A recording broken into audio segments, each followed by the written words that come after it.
Today we are in Osprey, Florida, interviewing Roger H. Parent at his very nice home, which is located on a community surrounded by a golf course. Roger served as executive director of the American Association of Law Libraries from 1993 until his retirement in 2003. For the record, I had the privilege of working with Roger when I was AELL's president. Roger, let's begin with a little of your personal history. Could you tell us a little bit about where you were raised and about your life, perhaps when you were young and as well as today? Well, let me begin by welcoming you, Pat. Thank you. I'm delighted to be included in your oral history, I guess, or visual oral history of AALL. And we're sitting in my studio. I'm surrounded by my recent paintings. And I thought this would be a good place to conduct the interview because this is kind of what my life is today. I spend most of my waking hours in here. I grew up in Massachusetts. My parents were French Canadians. They migrated down from Montreal, Canada during the Depression. My dad was obviously looking for work. And I grew up in a small town called Chicopee, Massachusetts, which is in the western part of Massachusetts. And it was a predominantly French Canadian Roman Catholic area. So I grew up in a very homogeneous community. We spoke French at home, and I went to French-speaking schools through high school. So French was my primary language actually back then. And I didn't really, fortunately I don't use French very often, but I don't feel like I've lost my ability to speak French when I need to. And my partner and I are going to spend a couple of weeks in Paris next month. And so I've been brushing up on my French for that occasion. And so that background is still part of my everyday life. Visiting France, I imagine being able to speak their language gives one an advantage. I know that my wife and I years ago were in Paris, and she had a little problem one place, and we had to figure out how to get it translated enough to resolve everything, and it was a little bit unnerving for those of us who were only able to speak English, but fortunately someone came along and took care of the problem. Well, it takes me a couple of days, but once I'm back in that environment, the French just sort of comes naturally to me. Mm-hmm. The only thing is my accent tends to be a mixture of French Canadian and American, and so when I'm there and I'm trying to sound like I'm a native born French person, and so on one occasion we were in a cab, and the cab driver said to me, your vocabulary is very good, but your accent is bizarre. And that was because of my trying to sound more French than I really am. So he didn't pick you out as to where you were. He could tell where I was from, but he knew I wasn't a native of Paris, that was for sure. Well, that's probably just as well, since you weren't really trying to hide the fact that you didn't live there, I guess. That's right. Roger, I know that you hold degrees, both undergraduate and library degrees. Could you tell us a little bit about those, where you got them, that sort of thing? Mm-hmm. I went to, my undergraduate degrees were in the fine arts. I started out college at Boston University's School of Fine Arts, and changed from there after a couple of years and went to a very small art school down in New Bedford, Massachusetts, which was exclusively a studio program, so there were no academic courses beyond drawing and painting. And I was there for 2 years, and that's really where I felt happiest in terms of my undergraduate work. After that, I did transfer to the University of Massachusetts in Amherst so I could get a Bachelor of Arts degree. And then of course I was like every young person, even today, it's like, what do you do with these fine arts degrees? There was an ad in the local newspaper. They were looking for a fine art librarian at the Springfield Library and Museums Association. So I interviewed for that and got the job, and they had a wonderful program for helping young people get through library school. They had a work-study program. So I was able to attend classes at Simmons College 1 day a week, and then work the rest of the time. They paid all of the tuition. So I got my graduate degree from Simmons through that work-study program working as a fine arts librarian. After graduating from Simmons, I stayed at that library and museums complex for 7 years working as an art librarian. And those were really happy times for me because I was engaged with the topic that I loved and knew a lot about. And working with the museum, we had exhibitions that I was involved with, and so it was a very good time. While I was there, I started, the library director, his name was Frank Keogh, took a special interest in me. And Frank felt that I had potential for management. And so he gave me some opportunities that sort of steered me in a different direction. And I became much more involved I had actually headed a small branch public library for a couple of years. And decided after that that I wasn't really a public librarian and didn't really enjoy children's programs and working with children. And so I wanted to move to New York City. I felt that I really wanted to live in a bigger city. So I applied for and got a job at the City University of New York as a reference librarian. And I worked in Midtown Manhattan for 5 years. First at the City University of New York, and then later I was director of a small private library called the Mercantile Library Association in Midtown Manhattan. At that time, there were 3 private libraries still in existence in Midtown Manhattan. The Mercantile had been established in 1820, and it was set up as a philanthropy by very wealthy businessmen who wanted to provide young workers who had nothing to do in the evenings with an opportunity to go somewhere and do something constructive with their lives. And when it was first established in the early 19th century, the Mercantile Library was way down in the Wall Street area. And then as the business community moved north, so did the library. And it still exists. It's still there, and I was director there for 2 years. And I was very active with the New York Library Association, doing programs and conference planning and that kind of thing. And for somehow, Dick Boss, who was the director of the Princeton University Library, heard about me and called me one day and said, would I like to come down for an interview? Well, the opportunity to go work for Princeton was very compelling. And I was hired, and I worked there for 2 years as a staff development librarian. And that was mainly creating training programs for the students, as well as for the librarians themselves. And so I was there for 2 years doing that, and that was a wonderful experience. And it opened up many, many opportunities for me. During the time I was there, it was the first time I got involved with the American Library Association. Princeton really wanted all of the librarians to be active professionally.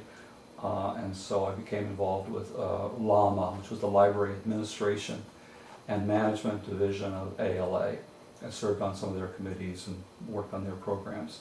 And they had a vacancy, called me, and I interviewed for that and was hired by the ALA.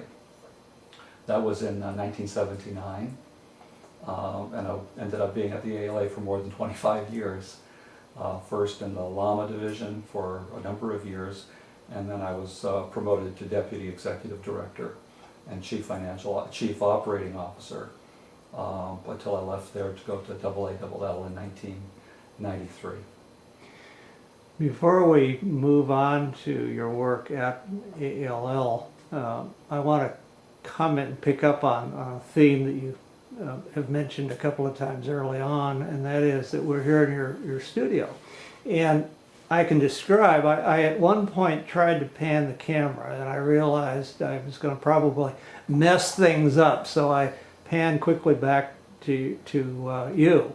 But in the background in this picture are 2 of your paintings, and on the wall to the left, out of camera range unfortunately, are quite a few others. And so it's a really kind of a very interesting and very nice setting, I think. And we're of course shooting today with available light from the windows, and I'm not using this normal lighting that I have to, and because it's very bright place. And I guess part of that is maybe here in Florida, it's usually pretty bright and sunny as it is today. So I wanted to kind of allude to or mention the surroundings a tiny bit more. But now let's sort of. Well, let me just pick up on that. Yeah. So I said a little bit earlier that over the years, although I started off as an art librarian, I became more involved in management and eventually association work. But this has always been one of my real passions. Yeah. And I was very lucky while I was working to be able to travel pretty extensively. And so as a result of that, I got to see a lot of the great museums of the world and was able to sustain my interest in the arts in that way. But I always said once I retired that this is what I wanted to do full time.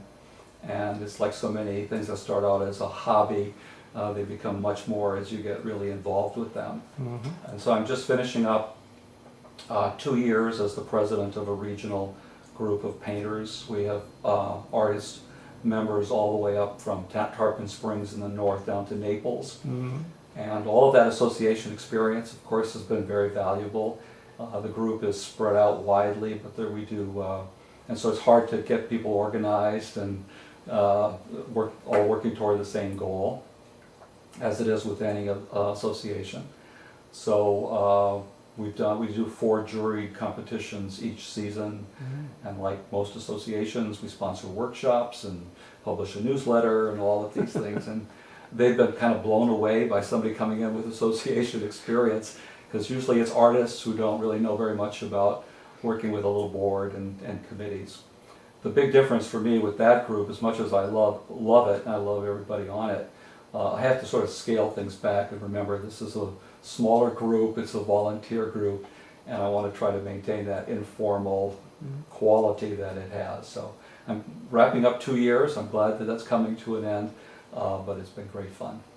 Well, you know, one of the concerns that I've often heard from our colleagues who are approaching retirement age is, well, there are two basically. Can I afford it? And, you know, I can't tell them about that, but I hope that they can. But the other thing is, what am I going to do with myself? I mean, I hear that all the time, and they should watch this interview, because you've obviously not reinvented yourself, but you have returned in retirement to your roots, so to speak.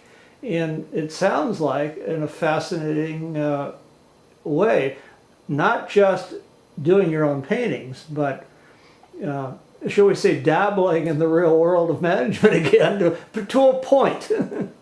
But that is really true. I think all of us, when we're working, when our free time is so precious and so rare, don't really recognize what it's going to feel like when you have unlimited amounts of time on your own. So this passion of mine has really filled that vacuum. But also working in the arts is a solitary activity. So I spend a great deal of time alone in the studio working with some classical music playing in the background. But you need some kind of outreach to other people. And so my involvement with the Art Association has been very helpful in that regard, because it's put me in touch with people who are as passionate about this as I am. And so there's a community out there that we support each other. Good. Well, that's good. In my own case, is those who've viewed perhaps a few of the other interviews may well have picked up, because I've talked about it.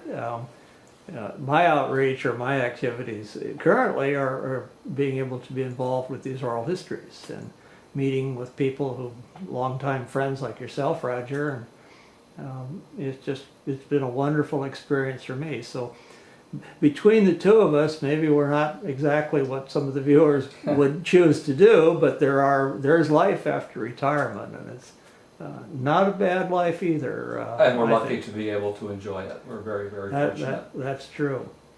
Well, let's sort of now begin to move into your role with the American Association of Law Libraries. You were recruited, of course, during the time, I think, that Kay Todd and Mark Estes were back-to-back presidents, and a term or so before my own presidency. But the executive board at that time had identified that the association needed to do certain things that they were not doing. And you were brought in large part because the perception, I understand from what they've told me, was that you were exactly the right person to bring the association into what they thought was its next era, and do it in a way that would be effective in all senses of that term.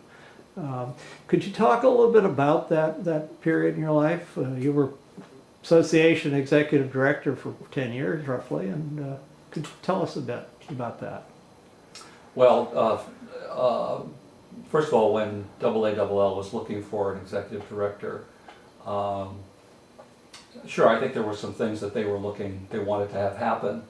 But before we go there, I think it's important to remember that the association was nevertheless very strong. Yes. Otherwise, and I think there were a lot of candidates for the job of executive director because of its reputation. And so areas of strength included just a large membership that was very stable. Oftentimes associations run into trouble and they're losing their members. That was not the case with AALL. It was in a very strong position financially, and the conferences, their annual meetings were just booming. They were very well attended by a high percentage of the members and very well supported by the vendor community. So there were and the membership was a lot of committees and a lot of membership involvement. So there were many strengths in AALL that a lot of us who worked in the association environment, a lot of us who worked in libraries knew about. And so it was an appealing position to me coming from ALA. Obviously all that experience at ALA, both initially in that library administration division, but more importantly I think as deputy director and then chief operating officer, just gave me a lot of experience that was of value and of interest to AALL. And so when I came in for the interview, I just felt an immediate rapport with the selection committee. It was the board and a few other members that were on that committee. So there was an immediate rapport. I felt very positive about that experience, and obviously they felt positive about my interview. I think so the association really wanted someone who could come in and hit the ground running. They certainly did not want to have any of that momentum that they were enjoying, to lose any of that momentum. So I think all of that experience that I had was of great interest to them for that reason. So I think although the association was doing well financially, there was definitely a need they felt for more internal control over the finances, so that they would benefit long term from the health of the association that they were enjoying at that time. And so one of the things that we did very early on was to hire a financial person, a person with the right background. Prior to that, the association had a bookkeeper, and those skills were good in that area, but they certainly weren't enough for an association that was as large and as vibrant as AALL.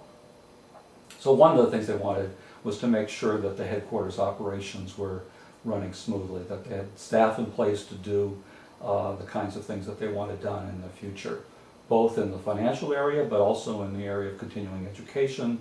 There was an interest in offering professional development programs to the members. The newsletter that was published at that time was very small, and they wanted to professionalize how the newsletter was published. And so even though it was in a good position when I started, there were things that they wanted to have happen. We did focus, as well as on those issues, we also focused on board leadership and board training. There's really a difference between what the responsibility is of the association staff and the elected leadership of the association.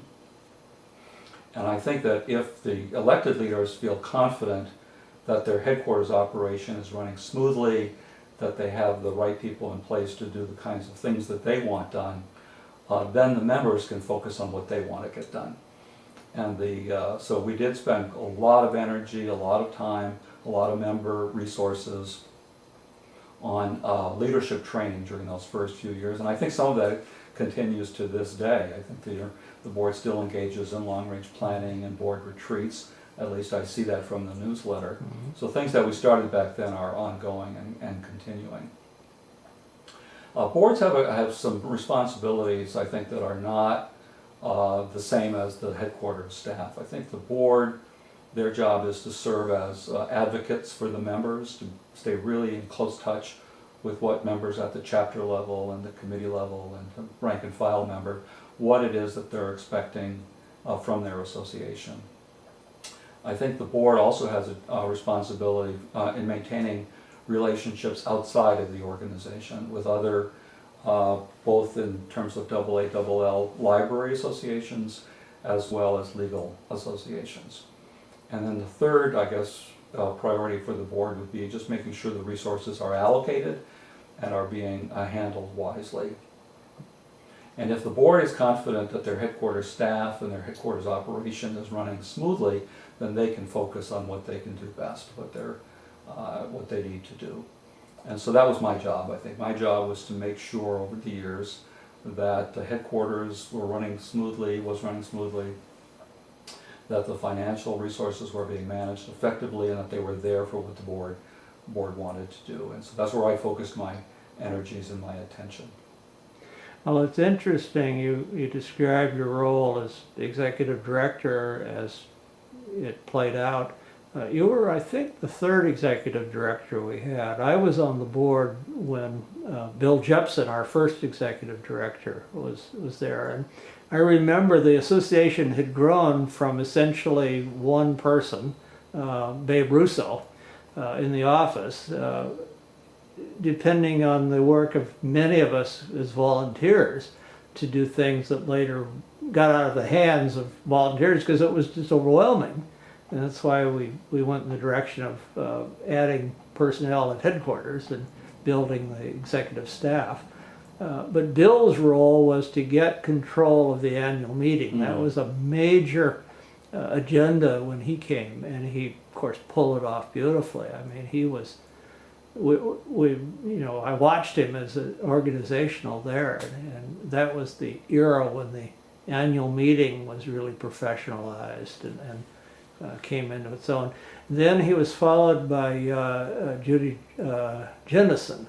Now, I didn't directly work with her, but from everything I can tell, she was more involved in outreach for the association. I think she had been recruited. The meeting was under control. Bill had done that, and he had left. And now her role was to begin to help us outreach and network with ALA and other organizations that we had a lot in common with those groups, and it was time to focus on becoming more involved in that broader community, and she did that. Then when you came, as you have said, we needed to move the next step, and I suppose the executive directors who followed have all had, when being recruited, whatever the perceived need of the moment was part of the criteria in trying to select them. And I imagine it's been the case. But as part of the development, I think, of associations, they often start out as small, kind of, in quotes, mom and pop operations. And I think probably when Babe Russo was there, it was a much smaller, less complex organization, and as it evolved, there was a need for different skills, a different level of skills, particularly in the association area. And it's my impression that the last two executive directors have not had library backgrounds, that they are association executives, and so that's been another shift, I think, in the way AALL views itself. I think Judy Jennison was a librarian, as I recall. She was, yeah. But I don't believe Bill Jepson was. He might have been. I don't remember. But in fact, again, when I was we needed hired, management skills when we looked for him. When they were interviewing, I think for my position, the association was considering hiring a law librarian. In some instances, the head of the association is kind of the spokesperson for the organization and comes from the field. But I think the search committee on the board at that time felt that the need then was for an association person rather than a law librarian in that job. So although I had quite a background in librarianship, I had worked in public and academic and special libraries, that represent a good cross-section of the kind of libraries the AA, members worked in. The board felt that the association experience was the paramount experience that they were looking for. Well, you were certainly, from my perspective, extremely skilled in those. And more importantly, perhaps, actually, it's because you were so skilled, you brought in some very good people. You talk about the newsletter. We had a membership newsletter, and it had grown a bit over the years, but that was the beginning of the era when AEL Spectrum, much as we know it today, was developed, again by a young man who you recruited and probably worked with, who had a lot of talent for that kind of thing. And, you know, he just made it a very different appearance, a lot of the same content, but he also broadened the content to some new interesting things, which in today's world, reading it would just, you know, well, it's always been that way, but, you know, these things Actually, evolve. it changed from the newsletter to the magazine while I was there. We hired That's right. Peter Beck. Yeah. Peter Beck was the first editor of the magazine that we hired. And one of the goals, which I think we accomplished and is still true today, is that the magazine would be of such a professional nature that members of the association would be proud to pass it along to members of their law firm or to members of their academic library. And you could only do that, I think, by changing everything about it.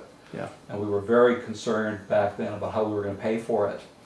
And because the Oh, I newsletter, remember that era. the newsletter didn't carry any advertising. And so would there be advertisers?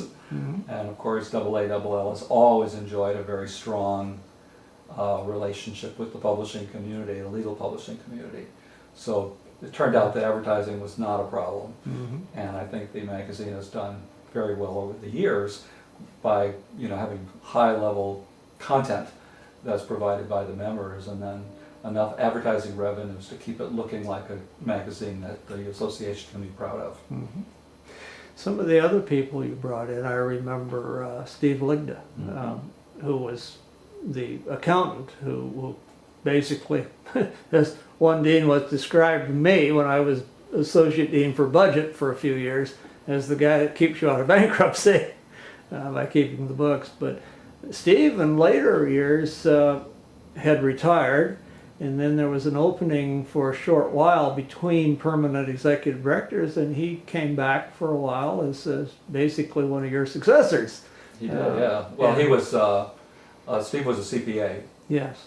so he certainly was very knowledgeable about association finances, but also just a wonderful person. And I think that he developed a very special relationship with a lot of the board members, great trust between him and the treasurers, and we had a number of treasurers over those years. And so I was very pleased when they actually called him and invited him to serve as interim. I think that was Sally Holterhoff, who was president during that He year. must have been a very inspired president, because he, I'm sure, was an excellent choice. Yeah. I really thought the world. Well, it also gave him confidence because he had a good relationship with the staff. Yeah. So it gave him confidence that he would handle things well in the interim, Mhm. which I'm sure he did. And then I had the opportunity to work with Martha Brown doing programs, and because before I was president, I was program chair for the annual meeting, and I really developed an appreciation for her skills, which were different than, you know, those that I would bring to the table, but we complemented each other well. And so, as I say, you had some people there that I think did an awful lot to help move the association to where it needed to go at that time, and I'm sure since then their successors have done much the same thing, as I'm sure yours have as well. Well, there are a lot of things that, you know, when I look at the Spectrum newsletters, I still receive it, I still glance through it. There are so many activities today that really were started, you know, back then. Yeah. Now I really feel old in saying that. As I said to you earlier, it's like thinking back on this, I'm thinking back on things that happened 20 years ago. But you know, AllNet did not exist. That's right. During those first few years. I can remember Mark Folmsby was a active member at that time. I don't know if he still is today, but we sort of launched our first website presence with Mark at his library. Mm-hmm. And he was I remember doing it those as days. He was doing it as a volunteer. And so today, we didn't even know what a website was. We had no idea of its potential. And today, I'm sure it's just taken for granted. The current website looks very slick, very professional, just jammed full of information for the members to use. Yeah, it's a wonderful resource when I'm doing a little background research in anticipation of one of these interviews. There are a lot of biographical information about members on there, and I can often go to that source, and at least I know a little bit about the person I'm going to interview. Now, in your case, you and I know each other, but I don't always know them, certainly not as well, because it is a large organization, and I myself have been somewhat inactive, being retired for a while too. Yeah. So I don't know all the new folks. But Well, you mentioned Martha Brown too. Yes. To pick up on that, one of the objectives that the board had at that time, there were no educational activities outside of the annual conference, and the board really wanted to launch some kind of professional development program that would take programs regionally, and that might take advantage of some of the newer technologies. It was just beginning to have things like teleconferences in the mid-90s. So Martha Brown played a really important role, I think, in not only knowing what was going on in the field, but also in helping our own members to begin to branch out in that way. So it was really, in the mid-90s where AALL offered its first regional programs, first video teleconference. I think it was on change management. And we did some on other topics like copyright in cooperation with the American Library Association, with SLA. And so that was a very good time in terms of experimenting, getting footing in some areas that have now become stable parts of the program. Yes, I mean, you look online and every month there's something available, sometimes more frequently than that. And webinars. Webinars, or, I see those mentioned all the time on the emails I get from AALL, and it's sort of wonderful, but you're right, that's the era you were involved in, and Martha and others, when this was all just being started. These were things the board wanted to be able to do, but the association wasn't ready initially, and it took time to develop the infrastructure to be able to provide that. And the infrastructure included these staff members that you mentioned, but it also meant getting the members up to speed on the opportunities that were out there. Oh, certainly. And also get the structure in terms of committee work and board leadership so that we could actually begin to offer those things. Yeah. Costs, of course, were always, and probably still are. One always has to be reality based on what things we can afford to do them properly. But I remember the big issue back then was the regional programs, was what were they going to cost and what were the members willing to pay. And the first time that we put some workshops out there in the $200 registration fee range, I mean, everyone was very concerned about those costs. So I think things like the video conferences they're doing now are probably providing the information to the members for a lot less money in a more effective way, reaching more people at the same time. I'm sure they do. Let me sort of move us on to the other area that sort of occurred on your watch, and frankly on mine. And I'll introduce it by saying that those of us on the board are delighted when everything is nice and peaceful and nothing traumatic is occurring. And I remember in about the winter of my presidential year, we had developed a listserv for board members. You were copied, I think, on everything as well. You were part of it. And we would exchange information, sometimes just greetings. And I remember one little go-around was that we were all sitting back and wondering, how nice it had been. Nothing traumatic had occurred, and there weren't any real problems surfacing. And let's hope that it would hold up for the rest of our terms. And then suddenly, West Publishing, which had been the major provider of legal information for well over 100 years at that point, was to be acquired, be sold. And one of the companies that was interested in acquiring them, of course, was Thomson from Canada, the newspaper publisher up there, and among other things, a lot of other things. And this was not the first acquisition of one company by another in legal publishing, but it was sort of the final and the biggest one. And Thomson had, over a course of maybe a decade or so, bought up other companies, including Lawyers Co-op, which was sort of the, like Coke and Pepsi are in soft drinks in the United States. West and Lawyers Co-op were, the equivalents of the two biggies and some of the smaller ones. And we, had to work with that, whether the association had a role in that or really didn't. And I'll leave, people to remember the history of what we did their way. But I'd like you to talk a little bit about how you may have viewed it from your perspective. You earlier in the interview mentioned that AELL had a long and good relationship with many of our vendors who would contribute support to many of our programs, and this was very important. So, things were changing, and I mean as we were sitting there in the room, the changes were underway. Well, it was you want to talk a little bit about that era? It was definitely a time of major upheavals, I think, in the legal publishing industry. And not only were there the mergers and acquisitions, but there was also the whole transitioning from print format to electronic format. Mm-hmm. And all of those things were having tremendous impact on our membership and on law libraries in general. And so I think in any period of time when there's that level of change occurring, there's a lot of tension, there's a lot of stress, there's a lot of nervousness about what's happening. And the association, I think, was in the middle of experiencing a lot of that. I think AALL also at that time had some very comfortable relationships with the publishers. They were very generous in supporting the annual meeting, huge events that were very popular with our membership.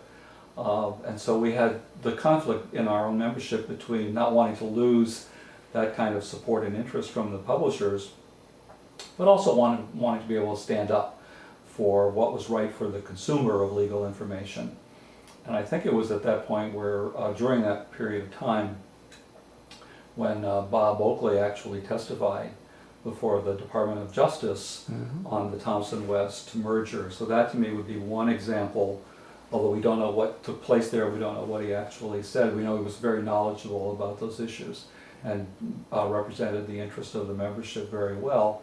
But so you had that kind of thing going on the one hand, and then we had other groups within the association wanting the vendors to support the annual meeting, wanting them to support scholarships.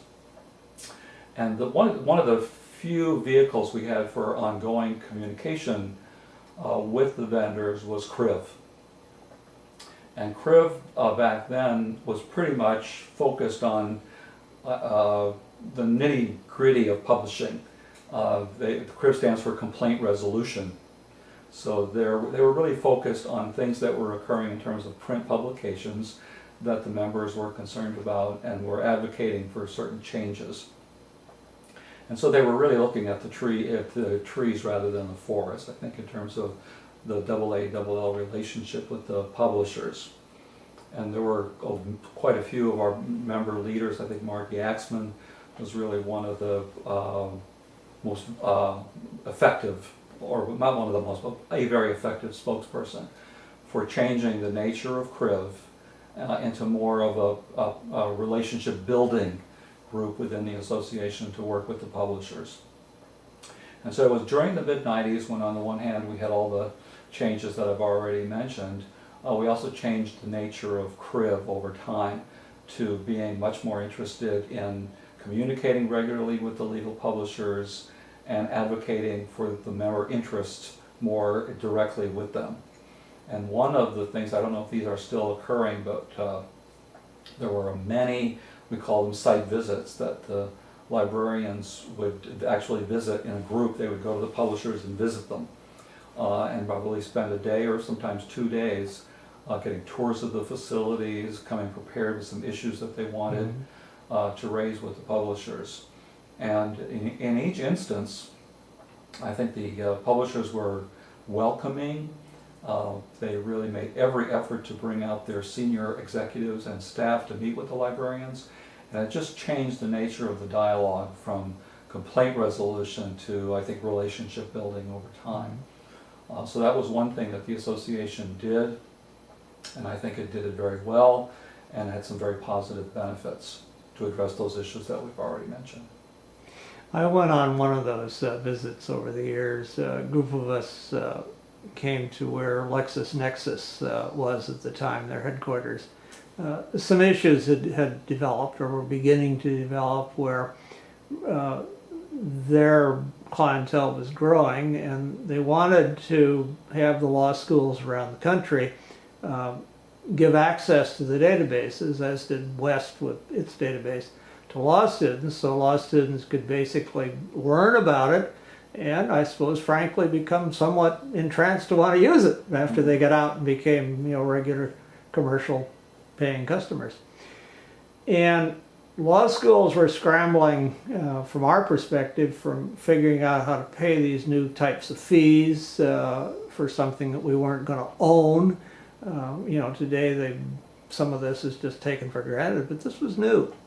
And convincing our administrations above us, deans and university administrators, that in a sense paying for these subscriptions was something we really should be doing and needed to. But it had gotten a little bit interesting because the owners of LexisNexis, and perhaps, well, not so much West, but as I remember, but they gave certain deals to certain law schools, and because they wanted the law school market. Now, none of us were paying anything resembling the regular rates for these things, but there were differences in what schools would pay.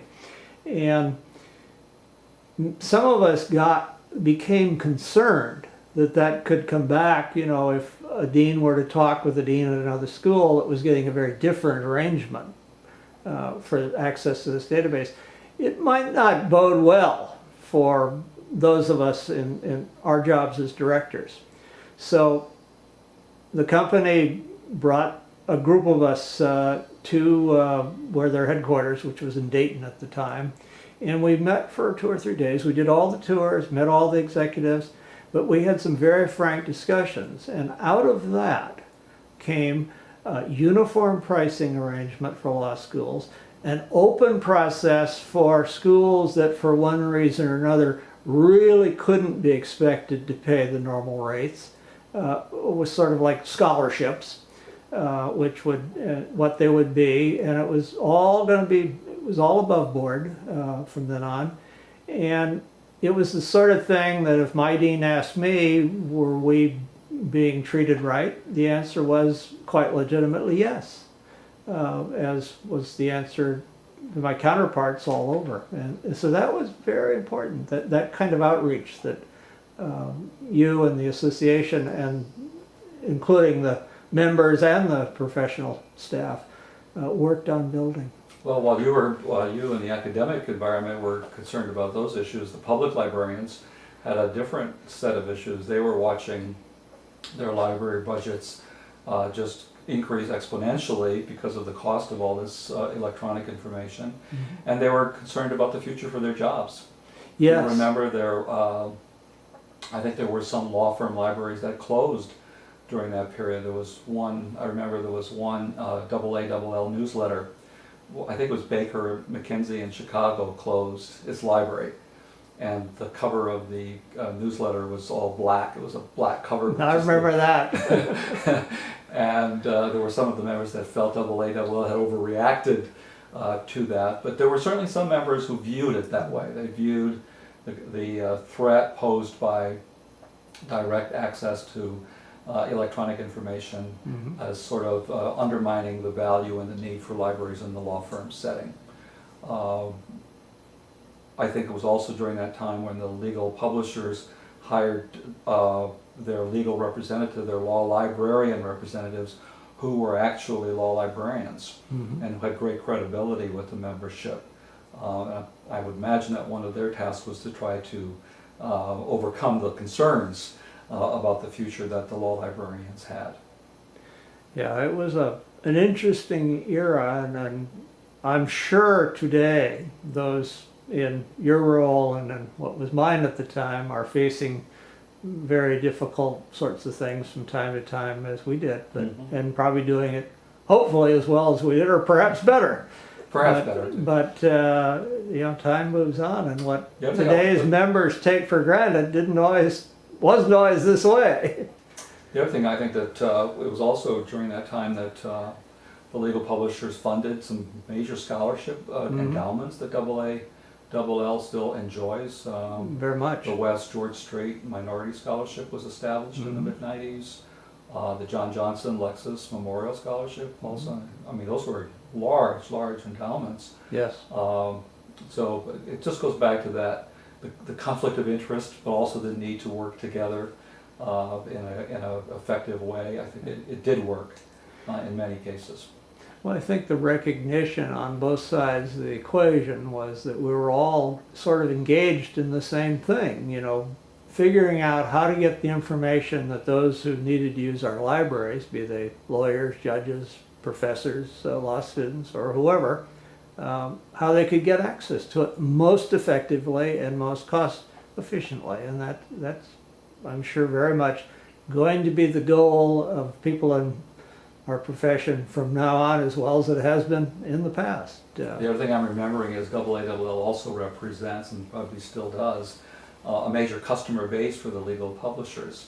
We had done, the association did annual salary surveys.